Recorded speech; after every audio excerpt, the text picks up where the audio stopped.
بسم اللہ الرحمن الرحیم۔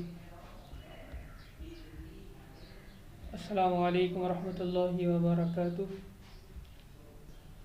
جماعت آپ کی ششوں میں چھٹی جماعت 6 کلاس ہے، کیمپس 1 بوائز سیکشن۔ مضمون آپ کا اردو ہے اور کتاب کا نام آسان اردو چھٹی جماعت کے لیے۔ امید ہے آپ سب بچے خیریت سے ہوں گے اور جو بھی کام کلاس روم میں کلاس ورک میں آپ کے ڈالا جا رہا ہے آپ اس کو کر رہے ہوں گے اور آن لائن لیکچرز جو ہے دیکھ رہے ہوں گے۔ یہ ساری چیزیں کمپلیٹ کر لیجئے گا۔ جب کلاسز جو ہے فزیکل کلاسز آن ہوں گی تو یہ سارا کام چیک کیا جائے گا اور ان کے جو ہے وہ آپ کو نمبر جو ہے پیپرز میں ایڈ کیے جائیں گے۔ آج ہم ایک نیا چیپٹر شروع کر رہے ہیں، حصہ اول انمول درخت۔ کتاب کا صفحہ نمبر 19 ہے، یہ جو ہم نے آخری نظم پڑھی تھی نعت رسول محمود صلی اللہ علیہ وآلہ وسلم، اسی کے بعد یہ چیپٹر ہے۔ تو آئیے چلتے ہیں، اس کا آغاز کرتے ہیں۔ کتاب نکال لیجئے، صفحہ نمبر 19 کھول لیجئے اور پوری یکسوئی کے ساتھ بیٹھ جائیے۔ بسم اللہ الرحمن الرحیم۔ انمول درخت۔ انمول کہا جاتا ہے قیمتی، نایاب، جو آسانی سے نہ مل سکے۔ ویسے اس کا لفظی ترجمہ ہے انمول۔ مول کہتے ہیں قیمت کو، اور ان جب اس کی شروع میں لگایا جاتا ہے تو اس کا مطلب یہ ہے کہ جس کی کوئی قیمت نہ ہو، جس کی قیمت کوئی عام بندہ نہ ادا کر سکے، انمول۔ تو قیمتی اور نایاب چیز کو انمول کہا جاتا ہے، اور درخت آپ کو پتہ ہے۔ یہ واقعہ ایک ایسے درخت کے گرد گھوم رہا ہے کہ اگر کوئی شخص اس کو حاصل کر لے تو اس کا نام جو ہے دنیا میں باقی رہتا ہے، اور یہ کہ وہ کبھی بھی نہیں مرتا۔ در حقیقت اس کو ایک مثال سے سمجھائیں گے اور پورا ایک واقعہ آپ کے سامنے آنے والا ہے، تو پڑھتے ہیں اور ساتھ ساتھ سمجھتے جائیں گے۔ پرانے وقتوں میں کسی ملک پر ایک بادشاہ حکومت کیا کرتا تھا۔ آج کل جو ہے وہ بادشاہی نظام نہیں چل رہا، بلکہ جو ہے وہ ایک ایسا گورنمنٹ نظام چلتا ہے، جیسے پاکستان کے اندر لوگ جو ہے ادھر ووٹ دیتے ہیں اور اپنی مرضی سے ایک بندے کا انتخاب کرتے ہیں، تو اس کو جمہوریت کہا جاتا ہے۔ یہ نظام چل رہا ہے اکثر ممالک میں، جبکہ سعودی عرب میں آج بھی بادشاہی نظام ہے کہ وہاں پہ ایک بادشاہ ہے، اور بادشاہ کا جب انتقال ہو جاتا ہے تو وہ جس کو نامزد کرتا ہے یا اس کا جو بیٹا ہوتا ہے وہی بادشاہ بنتا ہے، تو وہ ہے بادشاہی نظام۔ تو پہلے زمانوں میں عمومی طور پہ بادشاہی نظام چلتا تھا، اس وجہ سے اسی نظام کو ذکر کیا گیا ہے کہ ایک بادشاہ حکومت کیا کرتا تھا۔ ایک دن اس کے دربار میں ایک غیر ملکی تاجر حاضر ہوا، غیر ملکی باہر سے آیا ہوا۔ اس زمانے میں دستور تھا، دستور یعنی یہ رواج تھا، یہ طریقہ تھا۔ دستور کا مطلب طریقہ اور رواج۔ دستور تھا کہ جب کسی دوسرے ملک کا کوئی تاجر اپنا مال تجارت لے کر اس ملک میں آتا تو سب سے پہلے بادشاہ کے حضور میں پیش ہوتا اور اسے تحائف پیش کرتا۔ دیکھیں پہلے زمانے میں آج کل جس طرح ہوتا ہے، ہم کرتے ہیں کہ ہمیں اگر چاول چاہیے تو پیسے دیتے ہیں اور چاول لے لیتے ہیں، اور ساری چیزیں جو ہیں وہ دکانیں وغیرہ موجود ہیں، جبکہ پہلے زمانے میں ایسا نہیں تھا۔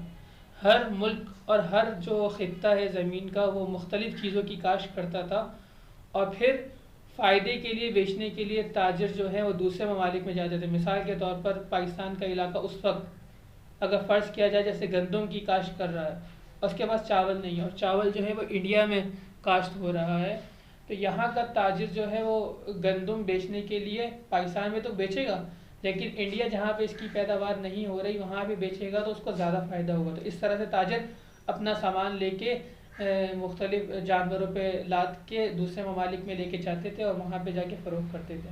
اسی طرح پاکستان میں چاول خود پیدا نہیں ہوتا فرض کریں، تو انڈیا سے اگر چاول آئے گا تو انڈیا میں تو وہاں کاشت ہو رہا ہے، وہاں سے وہ قیمت نہیں ملے گی، تو تاجر زیادہ فائدے کے لیے دوسرے ممالک میں بیچتے تھے جا کے تاکہ ان کو زیادہ فائدہ ہو۔ تو یہ رواج تھا، لیکن ہوتا یہ تھا کہ جب تاجر دوسرے ملک میں جاتا تو وہاں کے بادشاہ کے سامنے حاضر ہوتا، اپنی چیز پیش کرتا اور تحائف دیتا، تو بادشاہ جو ہے وہ اس کام کرنے کی اجازت دیتا، اور اگر یہ کہ بادشاہ کہتا ہے کہ نہیں تمہاری چیز ٹھیک نہیں ہے تو یہ اس کی طرف سے رضامندی نہیں ہوتی، اور پھر تاجر جو ہے اپنی چیزیں اس ملک میں اور اس خطے میں نہیں بیچ سکتا تھا۔ تو یہ تو پورا طریقہ کار تھا۔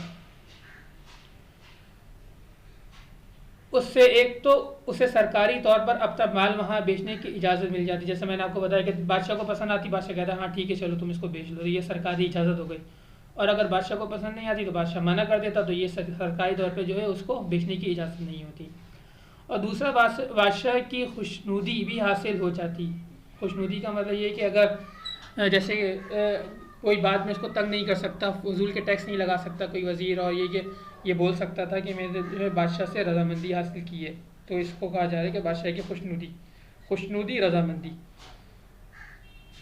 اس غیر ملکی تاجر نے بھی قاعدے کے مطابق، قاعدہ ہوئی دستور اور طریقے کے مطابق بادشاہ کی خدمت میں چند تحائف پیش کیے اور ایک ایک چیز کی خوبیاں بیان کرتا ہوا تحفے دکھا رہا تھا۔ مثال کے طور پر کہیں کا وہ کچھ دکھا، جیسے یہ خود مثال میں یہاں پہ بتائیں گے کہ حضور یہ پانی سے چلنے والی گھڑی ہے، ایک گھڑی پیش کی جو پانی سے چلتی تھی، میں نے یونان سے آپ کے لیے خریدی ہے، اور یہ غالیچہ میں نے ایران سے لیا۔ غالیچہ اس کو کہا جاتا ہے جو قالین نما بچھایا جاتا ہے، جو ہم ڈرائنگ روم وغیرہ میں بچھاتے ہیں، نرم اور ملائم، تو یہ ایران کا مشہور تھا۔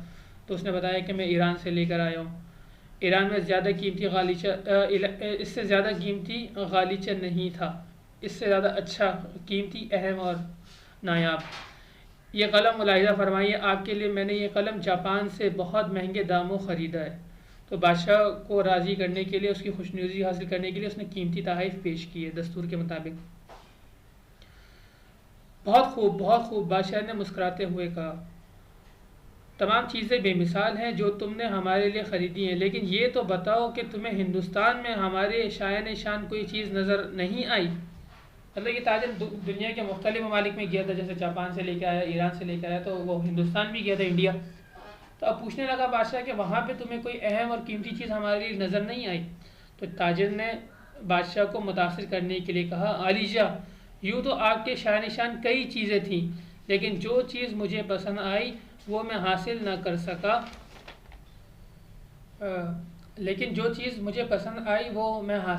سکا، کیونکہ اسے حاصل کرنے کے لیے کافی عرصہ چاہیے، جبکہ میرا وہاں قیام صرف 2 دن کے لیے تھا۔ ایک عجیب سی بات اس نے بتائی، اور آگے سے اس کو اور حیرت زدہ کریں گے، دیکھیں اس کو پڑھتے ہیں پھر سمجھتے ہیں۔ اچھا وہ کیا چیز ہے؟ بادشاہ نے پوچھا۔ حضور وہ ایک درخت ہے جو ہندوستان کے علاقے میں پایا جاتا ہے، اس جیسا دوسرا درخت پوری دنیا میں کہیں نہیں ہے۔ بادشاہ نے تعجب سے پوچھا، تعجب مطلب حیران ہو کے، اچھا اس طرح بھی کوئی درخت ہے، اور کیوں، اس میں کوئی خاص بات ہے، ایسا کیا ہے اس درخت میں؟ جی ہاں عالیجہ، یہ بادشاہ کو مخاطب کرنے کے لیے یہ کہا جاتا ہے عالیجہ۔ جا کا مطلب ہوتا ہے جگہ، اور عالی بلند، کیونکہ بادشاہ جو ہے وہ اپنی جب مجلس لگاتے ہیں تو اپنا جو بیٹھنے کا منصب ہوتا ہے وہ تھوڑا سا اونچا رکھتا ہے، تو اس وجہ سے بادشاہ کو عالیجہ کہا جاتا ہے، اونچے مرتبے والا، اونچی جگہ والا۔ اور یا اس وجہ سے بھی کہہ سکتے ہیں کہ بادشاہ کا مرتبہ منصب چونکہ عام لوگوں سے اونچا ہوتا ہے، تو اس وجہ سے بادشاہ کو عالیجہ کہا جاتا ہے۔ وہ ایسا عجیب و غریب درخت ہے جو اس کا پھل کھا لے وہ نہ تو کبھی بوڑھا ہوتا ہے اور نہ ہی اسے موت آتی ہے۔ اب ایسی اس کی صفت بیان کی کہ دنیا کا ہر شخص اس درخت کو لینا چاہے گا، اور یہ کیا چیز ہے اس کو حاصل کرنا چاہے گا۔ تو جب عام شخص حاصل کرنا چاہے گا تو بادشاہ تو بطریق اولا اس کو حاصل کرنا چاہے گا۔ تو اس درخت میں آب حیات کی خاصیت ہے۔ آب حیات کہا جاتا ہے اس پانی کو جس کی مثال لوگ بیان کرتے ہیں کہ اگر اس کو کوئی پی لے تو اس کو کبھی موت نہیں آتی، کبھی وہ بوڑھا نہیں ہوتا۔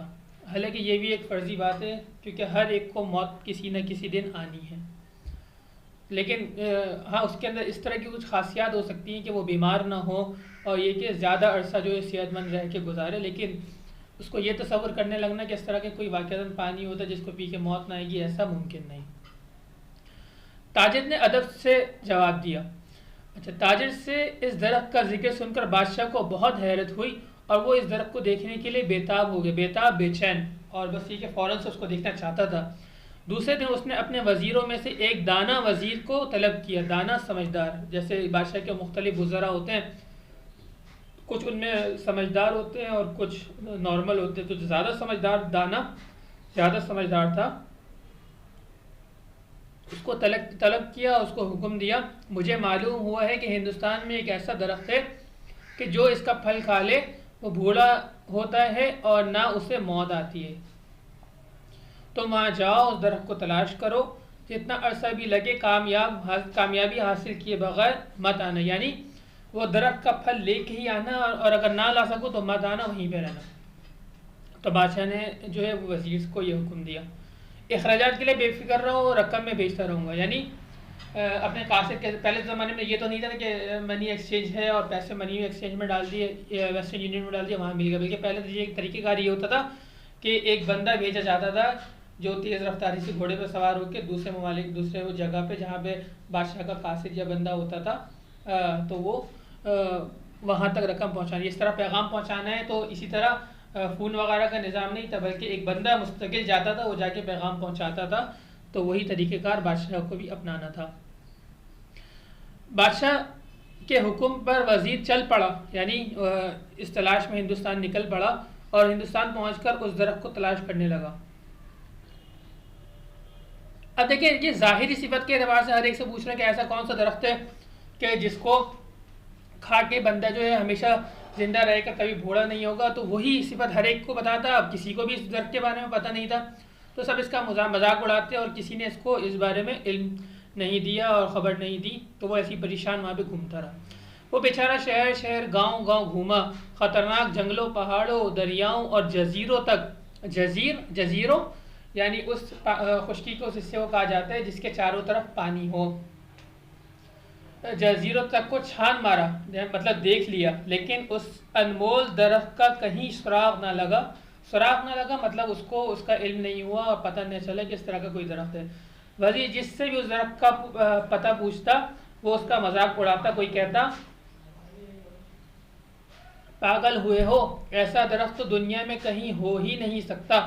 اور کوئی کہتا اے مسافر, ایسے درخت کی تلاش تو دیوانگی کے سوا کچھ نہیں ہے. مطلب اس درخت کی کوئی حقیقت ہی نہیں, اس کو ڈھونڈنا بیکار کام ہے اور اس کو مت ڈھونڈو. غرض جتنے منہ اتنی باتیں, یعنی ہر ایک اپنے اعتبار سے کوئی دوسرے قسم کا مذاق اڑاتا. تو یہ ایک محاورہ ہے اردو کا, جتنے منہ اتنی باتیں. وزیر لوگوں کی باتیں سنتا اور صبر کر لیتا, لیکن تھا دھن ارادے کا پکا, اور جو کام کرنے کے لیے نکلا تھا اس کو پورا کرنے کا اس نے پکا ارادہ کر رکھا تھا. اس کو کہا جاتا ہے دھن کا پکا. کئی برس بیت گئے, کئی سال بیت گئے. وہ ہندوستان کے مختلف علاقوں میں سفر کرتا اور مطلوبہ درخت تلاش کرتا رہا.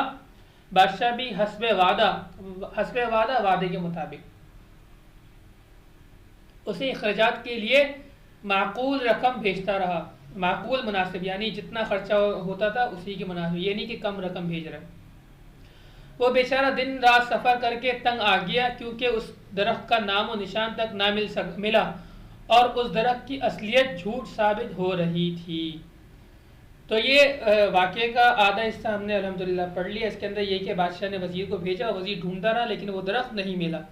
آگے کیا ہوا انشاءاللہ دوسرے حصے میں ہم پڑھیں گے. آج کا ہمارا یہ سبق ریکارڈنگ کا دورانیہ جو مکمل ہو جاتا ہے. جزاکم اللہ خیر.